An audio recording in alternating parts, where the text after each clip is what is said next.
അപ്പൊ അനുജ ചിഹ്നങ്ങളൊക്കെ വലിയ കൗതുകവുമാവുകയാണ് അല്ലെ. അമ്പലപ്പുഴയിലെ സ്വതന്ത്ര സ്ഥാനാർത്ഥി ജി സുധാകരന്റെ തെരഞ്ഞെടുപ്പ് ചിഹ്നം തെങ്ങിൻ തോപ്പാണ്. വടകരയിൽ UDF സ്ഥാനാർത്ഥി KK രമയ്ക്ക് ഫുട്ബോൾ ചിഹ്നം അനുവദിച്ചുമില്ല. ഫുട്ബോൾ ചിഹ്നം വെച്ച് രമ നോട്ടീസും ബോർഡും തയ്യാറാക്കിയിരുന്നു. ബേപ്പൂരിലെ UDF സ്ഥാനാർത്ഥി PV അൻവറിന് ഗ്യാസ് സിലിണ്ടർ ചിഹ്നമാണ് തെരഞ്ഞെടുപ്പ് കമ്മീഷൻ അനുവദിച്ചത്. അദ്ദേഹത്തിന്റെ പ്രതികരണം വന്നിട്ടുണ്ട്, അത് കേൾക്കാം. ഞങ്ങൾ തീരുമാനിച്ച ഈ സിലിണ്ടർ പിണറായിസത്തിൻ്റെ മൂട്ടിൽ ഞങ്ങൾ തീപിടിപ്പിക്കും, അതിവിടെ അവസാനിപ്പിക്കും. അതിൻ്റെ ചിഹ്നമായിട്ട് കേരളത്തിലെ ജനങ്ങൾ ഇത് ഏറ്റെടുക്കും. ഗ്യാസ് സിലിണ്ടർ കൊടുക്കാവുന്ന ഒരു സാഹചര്യം ഈ രാജ്യത്തുണ്ടാവും. ഇതിൽ കേന്ദ്ര ഗവൺമെൻറ്റിൻ്റെ നിരുത്തരവാദിത്വം, ലോകത്തിൻ്റെ ഏതോ ഒരു ഭാഗത്ത് നടക്കുന്ന യുദ്ധത്തിൻ്റെ പേരിൽ ഇന്ത്യയിലെ ഈ പാവപ്പെട്ട അടുക്കളയിൽ കഷ്ടപ്പെടുന്ന ഈ സാധുക്കളായ അമ്മമാരെ കഷ്ടപ്പെടുന്ന നിലപാടാണ് കേന്ദ്ര ഗവൺമെൻറ് സ്വീകരിച്ചത്. അതിനെതിരെയുള്ള കേന്ദ്രത്തിനെതിരെയും കേരളത്തിനെതിരെയുള്ള ശക്തമായ പ്രതിഷേധം ഈ ചിഹ്നത്തിലൂടെ തന്നെ ഉണ്ടാകും. പയ്യന്നൂരിലെ സ്വതന്ത്ര സ്ഥാനാർത്ഥി TK ഗോവിന്ദനും ഗ്യാസ് സിലിണ്ടർ ചിഹ്നമാണ് അനുവദിച്ചത്. എലത്തൂരിൽ LDF സ്ഥാനാർത്ഥി AK ശശീന്ദ്രന് ക്ലോക്ക് ചിഹ്നം നൽകിയില്ല. കാഹളം മുഴക്കുന്ന മനുഷ്യന്റെ ചിഹ്നമാണ് അനുവദിച്ചത്. NCP അജിത് പവാർ വിഭാഗം സ്ഥാനാർത്ഥി PK ശശീന്ദ്രന് ക്ലോക്ക് ചിഹ്നം അനുവദിച്ചു. പാലക്കാട് നിയോജക മണ്ഡലം LDF സ്വതന്ത്ര സ്ഥാനാർത്ഥി NMR റസാഖിന് കുടം ചിഹ്നം അനുവദിച്ചു.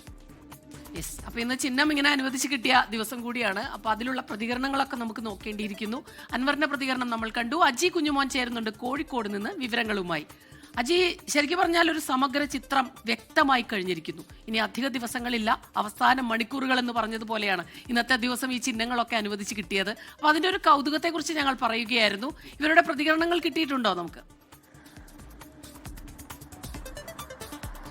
തീർച്ചയായിട്ടും പ്രതികരണം ഈ ഘട്ടത്തിൽ അൻവറിന്റെ പ്രതികരണം മാത്രമാണ് വന്നത്. അതിൽ ഏറ്റവും ഈ ചിഹ്നം അനുവദിച്ചതിൽ പണി കിട്ടിയത് എന്ന് വേണമെങ്കിൽ നമുക്കൊന്ന് പറയാം, അത് KK രമയ്ക്ക് തന്നെയാണ്. കാരണം ഈ KK രമ ഈ ചിഹ്നം ആവശ്യപ്പെട്ട ചിഹ്നമല്ല KK രമയ്ക്ക് കിട്ടിയത്. അതായത് ഫുട്ബോൾ ചിഹ്നം ആവശ്യപ്പെട്ടുകൊണ്ടാണ് KK രമ അപേക്ഷ നൽകിയത്. കഴിഞ്ഞ തദ്ദേശ തെരഞ്ഞെടുപ്പുകളിലടക്കം RMBI ആ ഒരു ചിഹ്നം വെച്ചുകൊണ്ടാണ് അവർ മത്സരിക്കുകയും ചെയ്തത്. പക്ഷേ ഇത്തവണയും അവർക്ക് ഫുട്ബോൾ ചിഹ്നം അനുവദിക്കും എന്നുള്ളൊരു പ്രതീക്ഷയിൽ ഇവർ ഫ്ലെക്സ് ബോർഡുകളും ഒപ്പം തന്നെ ബോർഡുകളും നോട്ടീസും ഒക്കെ അച്ചടിക്കുകയും ചെയ്തു. പക്ഷേ തെരഞ്ഞെടുപ്പ് കമ്മീഷൻ അവർക്ക് ആ ചിഹ്നം അനുവദിച്ചില്ല.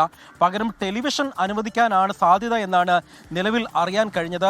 അത്തരത്തിൽ ആവശ്യപ്പെട്ട ചിഹ്നം കിട്ടിയിട്ടില്ല എന്നുള്ളതാണ്. സമാനമായ ഒരു അവസ്ഥയാണ് NCPയിൽ ഉണ്ടായിരിക്കുന്നത്. അതായത് മന്ത്രി AK ശശീന്ദ്രൻ കാലങ്ങളായി മത്സരിക്കുന്നത് നമുക്കറിയാം ക്ലോക്കിൻ്റെ ചിഹ്നത്തിലാണ്. NCPയുടെ ഔദ്യോഗിക ചിഹ്നമായ ക്ലോക്കിൻ്റെ ചിഹ്നത്തിലാണ് കാലങ്ങളായി NCPയിൽ AK ശശീന്ദ്രൻ മത്സരിക്കുന്നത്. പക്ഷേ ഇത്തവണ NCPയിൽ തന്നെ രണ്ട് പക്ഷം, അജിത് പവാർ വിഭാഗവും ഒപ്പം തന്നെ ശരത് പവാർ വിഭാഗവുമുണ്ട്.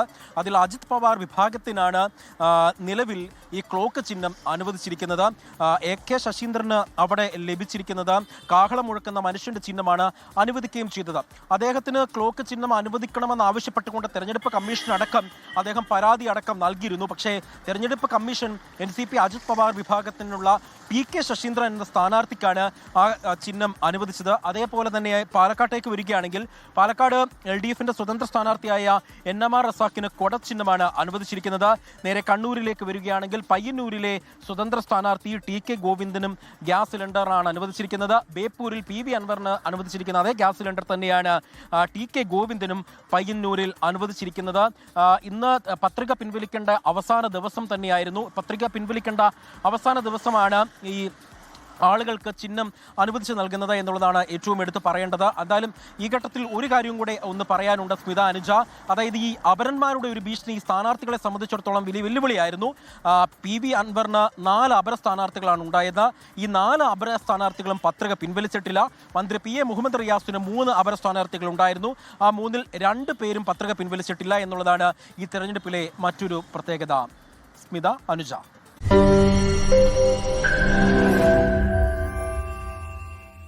ലോകത്തെവിടെയായാലും ഏത് സമയത്തും 24 വാർത്തകളും ഓഗ്മെന്റഡ് റിയാലിറ്റി പാക്കേജുകളും എക്സ്പ്ലെയിനറുകളും വിശദമായി കാണാൻ ഞങ്ങളുടെ YouTube ചാനൽ നിങ്ങൾക്ക് സബ്സ്ക്രൈബ് ചെയ്യാം.